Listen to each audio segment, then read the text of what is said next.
Sabarmati online classes में आप सभी का स्वागत है। तो इस वीडियो में हम क्लास 12 केमिस्ट्री के लिए एक नई सीरीज स्टार्ट कर रहे हैं।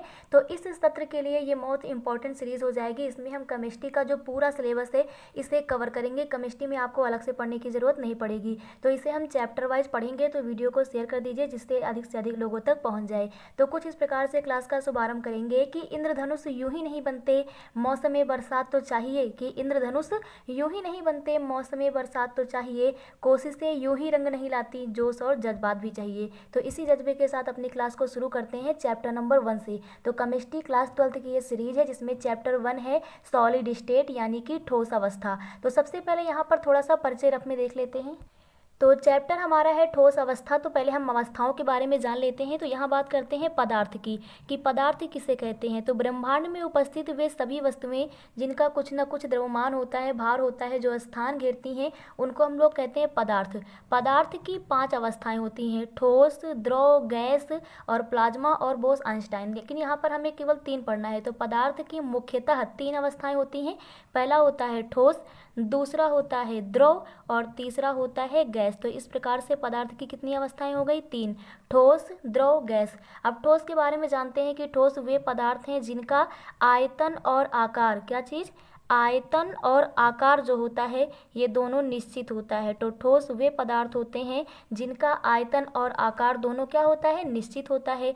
वहीं बात करें द्रव की, तो द्रव वे पदार्थ होते हैं, द्रव वे पदार्थ होते हैं जिनका आयतन तो निश्चित होता है, आयतन क्या होगा? निश्चित होगा, लेकिन जो आकार होता है आकार निश्चित नहीं होता है, आकार जो है वो डिसाइड नहीं होता है, तो उसे हम लोग द्रव बोलते हैं। और गैस की बात करें तो गैस वे पदार्थ होते हैं जिनका जो आयतन होता है और जो आकार होता है दोनों अनिश्चित हों, ये दोनों निश्चित ना हों, तो उसे हम बोलते हैं गैस। अब ऐसा क्यों होता है? क्योंकि जो ठोस होते हैं इनके अणुओं के बीच जो बल लग रहा है उसे बोलते हैं अंतरा आणविक बल। तो ठोसों के अणुओं के बीच जो बल लगता है अंतरा आणविक बल, वो प्रबल होता है। क्या चीज़? अंतरा आणविक बल। तो जो अंतरा आणविक बल लगता है वो ठोसों के बीच में क्या होता है? ठोसों के अणुओं के बीच में प्रबल अंतरा आणविक बल लगता है। तो अंतरा आणविक जो बल है वो प्रबल लगता है। वहीं बात करें द्रव की, तो द्रव में ठोसों की तुलना में अंतरा आणविक बल थोड़ा कम लगता है। और गैसों की बात करें तो गैसों में ठोस तथा द्रव दोनों की तुलना में अंतरा आणविक बल सबसे कम लगता है। इसलिए जो गैस होता है इसके कण, इसके जो अणु होते हैं वो दूर दूर होते हैं। तो इस प्रकार से आपको पदार्थ के बारे में नॉलेज हो गया होगा। अब यहाँ बात करते हैं ठोस अवस्था किसे कहते हैं। तो पदार्थ की वह अवस्था, यही अवस्था हमारी जो ठोस के होने की अवस्था है उसी को बोलते हैं ठोस अवस्था। तो पदार्थ की वह अवस्था जिसमें जो अणु होते हैं उनका आयतन और आकार निश्चित होता है तथा उनके अणुओं के बीच जो अंतरा आणविक बल है प्रबल होता है। तो पदार्थ की ऐसी अवस्था को हम लोग बोलते हैं ठोस अवस्था। तो लेसन के स्टार्ट में हम लोग सबसे पहले लिखते हैं कि ठोस अवस्था किसे कहते हैं। तो यहाँ बताते हैं कि पदार्थ की, किसकी बात करेंगे? पदार्थ की। पदार्थ की वह अवस्था जिसके अणुओं के मध्य प्रबल अंतरा आणविक बल, ये ध्यान रखना है आपको, प्रबल अंतरा आणविक आकर्षण बल लगता है। यानी कि पदार्थ की वह अवस्था जिनके अणुओं के मध्य जो अंतरा आणविक बल है ना वो प्रबल लगता हो, तो प्रबल अंतरा आणविक आकर्षण बल लगता हो तथा जिनका आकार एवं आयतन, आकार और आयतन क्या हो? निश्चित हो। जिनका आकार एवं आयतन निश्चित होता है तो ऐसी अवस्था को हम लोग बोलते हैं ठोस अवस्था। अब यहाँ पर नोट पॉइंट देख लेते हैं कि ठोस में अणुओं के मध्य, तो आपको इसी प्रकार से लिखना, इसलिए आपको नोट्स में दिखाया जा रहा लिख के, ताकि आप लिखना भी सीखें। जैसे यहाँ पर नोट पॉइंट जब भी आप लिखें उसे ब्लैक पेन से हाईलाइट करते हुए लिखें। तो यहाँ पर बताते हैं कि ठोस में अणुओं के मध्य जो अंतरा आणविक बल होता है वो प्रबल होता है। ये तो हम यही देख चुके हैं कि जो भाई हमारे ठोस होते हैं इनके अणुओं के मध्य अंतरा आणविक बल प्रबल होता है, जिससे इनके जो अवयवी कण होते हैं ना उनकी स्थिति नियत होती है। इसीलिए तो ठोस हमारे कठोर होते हैं, क्योंकि उनके जो अवयवी कण होते हैं उनकी स्थिति नियत होती है, वो फिक्स होती है। क्यों होती है? क्योंकि उनके बीच जो अंतरा आणविक बल है वो प्रबल लगता है। यही कारण है कि ठोसों का आयतन निश्चित होता है। अगर आपसे कोई पूछे कि ठोसों का आयतन निश्चित क्यों होता है, तो प्रबल अंतरा आणविक बल के कारण, तथा ये कठोर भी होते हैं। तो यही कारण है कि ये जो ठोस होते हैं इनका आयतन जो होता है वो निश्चित होता है और ये कठोर होते हैं। तो नोट पॉइंट भी आप लोगों को क्लियर हो गया होगा। यहाँ पर आगे बताते हैं कि अंतरा आणविक अणु की व्यवस्था के आधार पर ठोसों का वर्गीकरण, यानी ठोस कितने प्रकार के होते हैं। तो मुख्यतः हम बात करें ठोस के वर्गीकरण की, तो ठोस को मुख्यतः दो पार्ट में डिवाइड किया गया है, क्रिस्टलीय ठोस और अक्रिस्टलीय ठोस। तो अब यहाँ पर हम दोनों में डिफरेंस ज्ञात करेंगे कि क्रिस्टलीय ठोस क्या होते हैं और अक्रिस्टलीय ठोस क्या होते हैं, इनमें क्या अंतर है। तो यहाँ पर हेडिंग पड़ेगी हमारी क्रिस्टलीय ठोस और यहाँ पर पड़ जाएगी अक्रिस्टलीय ठोस। तो इस प्रकार से दोनों में अंतर लिखेंगे। तो क्रिस्टलीय ठोस के अंतर्गत सबसे पहले हम परिभाषा लिखते हैं। तो यहाँ पर बताते हैं कि वे ठोस यानी ऐसे ठोस जिसमें उनके अवयवी कण जो होंगे, उनके जो अवयवी कण होंगे अगर निश्चित क्रम में व्यवस्थित रहें, यानी हम कोई ऐसा ठोस बनाएं जिसमें जो उसके अवयवी कण हैं, जो अवयवी कण है वो क्या हो, निश्चित व्यवस्था में हो, यानी एक क्रम से निश्चित व्यवस्था में हो उनके कण, जिससे क्या होगा, अगर वो व्यवस्थित क्रम में होंगे तो हमें एक निश्चित ज्यामितीय संरचना प्राप्त होगी, एक हमें 3D संरचना प्राप्त होगी जो कि निश्चित होगी। क्यों निश्चित होगी, क्योंकि वो व्यवस्थित क्रम में होंगे। तो ऐसे ठोस को हम लोग बोलते हैं क्रिस्टलीय ठोस, यानी कि वे ठोस जिसमें उनके अवयवी कण निश्चित क्रम में व्यवस्थित होते हैं। तो हम लोग क्या बोलेंगे कि उनकी ज्यामितीय संरचना जो होगी वो निश्चित होगी। तो ऐसे ठोस को बोलते हैं क्रिस्टलीय ठोस। अब इसे रफ में समझते हैं। तो जैसे यहाँ पर हमारे पास कई सारे अवयवी कण हैं, इन अवयवी कण को एक निश्चित क्रम में व्यवस्थित रूप से लगाया जाए तो हमें क्या प्राप्त होगा, एक निश्चित ज्यामितीय संरचना प्राप्त होगी। और इस प्रकार का जो ठोस होगा उसे बोलेंगे क्रिस्टलीय ठोस। उसे क्या बोलेंगे, क्रिस्टलीय ठोस। तो क्रिस्टलीय ठोस में जब हम व्यवस्थित क्रम में रखते हैं ना तो हमें एक दीर्घ संरचना प्राप्त होती है। वहीं इनको अगर हमें निश्चित क्रम में न रखना हो तो ये सभी ऐसे रख जाएंगे तो हमें क्या होगा, लघु संरचना प्राप्त होगी। तो इस प्रकार से हम बताते हैं कि जो क्रिस्टलीय ठोस होते हैं ना, इनके जो अवयवी कण होते हैं निश्चित क्रम में व्यवस्थित होते हैं, और जब ये निश्चित क्रम में व्यवस्थित हो जाते हैं तो हमें एक निश्चित ज्यामितीय संरचना प्राप्त होती है। ऐसे ठोस को हम लोग बोलते हैं क्रिस्टलीय ठोस। अब यहाँ पर लिखते हैं अक्रिस्टलीय ठोस में कि वे ठोस जिसमें उनके अवयवी कण निश्चित क्रम में व्यवस्थित नहीं होते हैं, निश्चित क्रम में व्यवस्थित नहीं होते हैं। अगर व्यवस्थित नहीं है निश्चित क्रम में तो उनकी ज्यामितीय संरचना क्या हो जाएगी, अनिश्चित होती है। उन्हें अक्रिस्टलीय ठोस कहते हैं। तो इस प्रकार से अक्रिस्टलीय ठोस क्लियर हो गया होगा कि वे ठोस जिसमें जो उनकी अवयवी कण हैं वो निश्चित क्रम में व्यवस्थित नहीं होते हैं तो क्या होगा, उनकी ज्यामितीय संरचना अनिश्चित होती है। तो ऐसे ठोस को हम लोग बोलते हैं अक्रिस्टलीय ठोस। तो पहला पॉइंट अंतर में आप लोगों को क्लियर हो गया होगा। Now move to second point पे हम लोग बताते हैं कि जो क्रिस्टलीय ठोस होते हैं ये दीर्घ परासी होते हैं। क्रिस्टलीय ठोस क्या होते हैं, दीर्घ परासी, क्योंकि भाई निश्चित क्रम में रखा जाएगा तो जो परासी व्यवस्था है वो हमें दीर्घ प्राप्त हो जाएगी।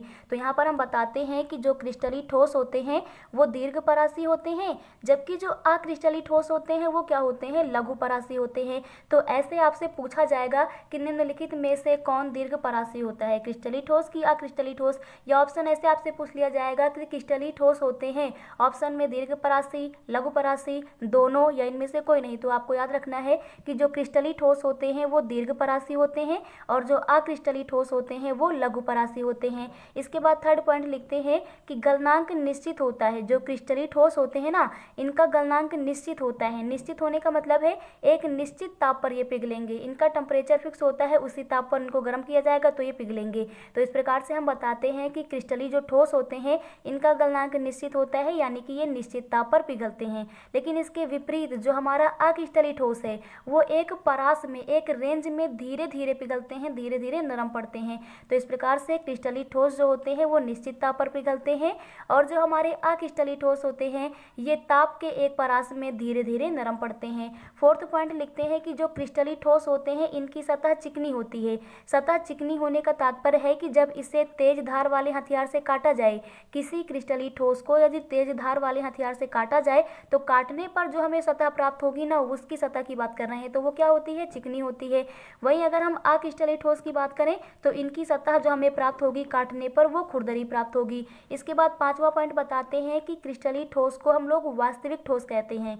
क्रिस्टलीय ठोस को ही क्या कहा जाता है, वास्तविक ठोस कहा जाता है। तो अगर आपसे पूछा जाए निम्न में से कौन सा वास्तविक ठोस है तो ऑप्शन हो जाएगा क्रिस्टलीय ठोस, क्योंकि क्रिस्टलीय ठोस को हम लोग वास्तविक ठोस कहते हैं। अगर हम बात करें अक्रिस्टलीय ठोस की, तो अक्रिस्टलीय ठोस को हम लोग आभासी ठोस कहते हैं। तो वास्तविक कौन सा ठोस हो जाएगा हमारा, वास्तविक ठोस हो जाएगा क्रिस्टलीय को, और अक्रिस्टलीय ठोस को क्या बोलते हैं, आभासी ठोस बोलते हैं।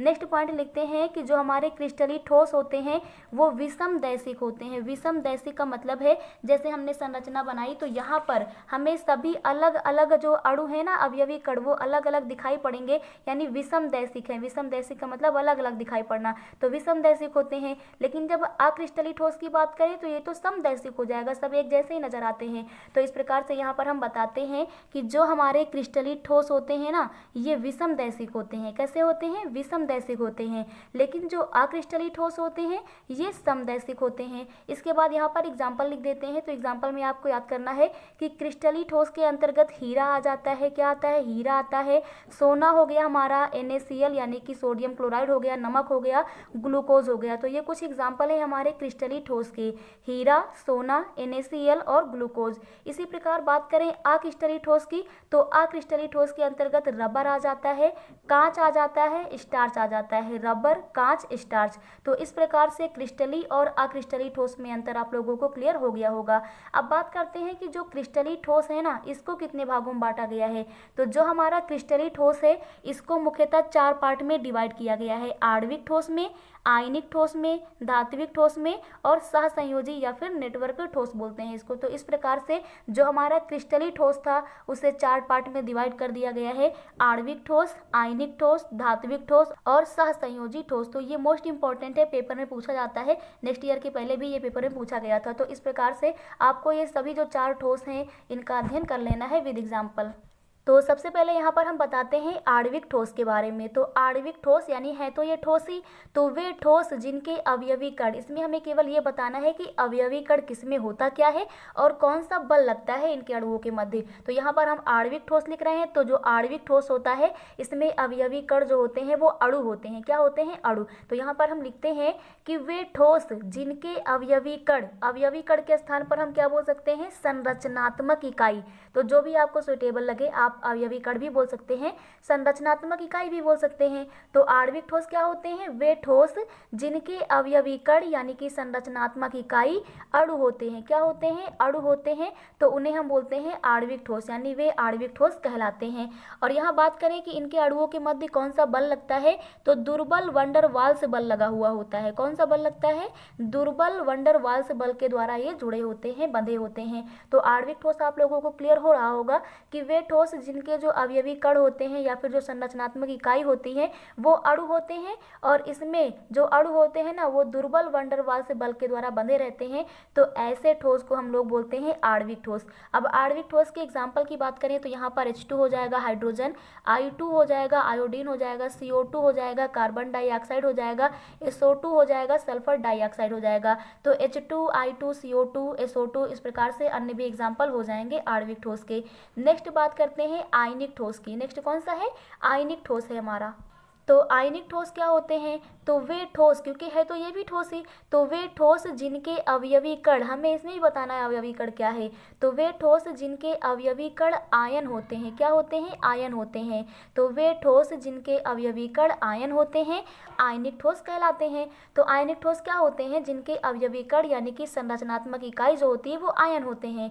इनका गलनांक तथा क्वथनांक उच्च होता है। जो आयनिक ठोस होते हैं ना, इनका गलनांक और इनका क्वथनांक उच्च होता है। गलित अवस्था में विद्युत के चालक भी होते हैं, यानी विद्युत इसमें प्रवाहित होती है। किस अवस्था में, गलित अवस्था में। तो अगर आयनिक जो ठोस हैं ये गलित अवस्था में है तो विद्युत के चालक भी होते हैं, और ये प्रबल कूलाम्बिक बल के द्वारा यानी कूलाम्ब बल के द्वारा ये बंधे होते हैं। तो इस प्रकार से आयनिक ठोस की परिभाषा, डिफिनीशन आप लोगों को क्लियर हो रही होगी कि वे ठोस जिनके अवयवी कण क्या होते हैं, आयन होते हैं, उनको हम लोग बोलते हैं आयनिक ठोस। इनका जो गलनांक है, जो क्वथनांक है ये उच्च होता है, और गलित अवस्था में ये विद्युत के चालक हो जाते हैं, और इनके जो अणु होते हैं ना ये प्रबल कूलाम्ब बल के द्वारा बंधे रहते हैं। एग्जाम्पल की बात करें तो NaCl हो गया हमारा, क्या हो गया, NaCl हो गया, KCl हो गया, MgCl2 हो गया। तो इस प्रकार से हमारा एग्जाम्पल हो जाएगा NaCl यानी कि सोडियम क्लोराइड, KCl यानी कि पोटेशियम क्लोराइड, MgCl2 यानी कि मैग्नीशियम क्लोराइड। तो ये हमारा एग्जाम्पल हो जाएगा।